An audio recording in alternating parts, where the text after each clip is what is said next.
अस्सलाम वालेकुम। मेरा नाम डॉक्टर मोहम्मद अब्बास मिरानी है और आज की हमारी वीडियो का जो टॉपिक है वो बच्चों के हवाले से है। अक्सर माएँ हमसे पूछती हैं कि क्या बच्चे को दही खिलाने से उसको रेशा वगैरह तो नहीं हो जाता, उसको नज़ला ज़ुकाम तो नहीं हो जाता, उसको छाती के मसाइल तो नहीं हो जाते।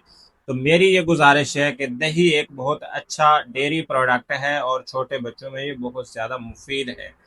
और इसमें जो प्रोबायोटिक्स हैं वो बहुत ज़्यादा मुफीद हैं, ख़ास तौर पे आजकल के सीज़न में जैसे गैस्ट्रो वगैरह की बहुत ज़्यादा कसरत है, बहुत ज़्यादा केसेस इसके सामने आ रहे हैं।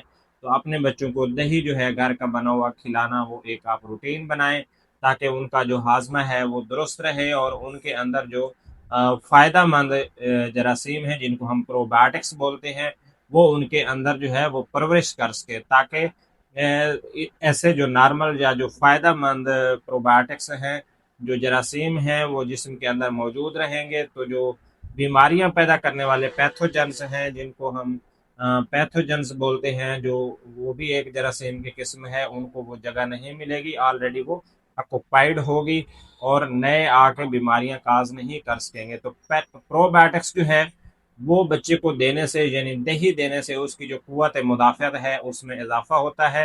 तो इससे रेशा बिल्कुल नहीं होता और ना ही छाती के मसाइल होते हैं, ना ही नज़ला ज़ुकाम होता है, ना ही बच्चे को फीवर वगैरह डिवेलप होता है। तो आप इसके हवाले से जो भी मिसकंसेप्शन है उसको आप दूर करें और इस वीडियो को ज़्यादा से ज़्यादा फैलाएं ताकि आपके फैमिली मेम्बर्स भी ये जान सकें। Thank you.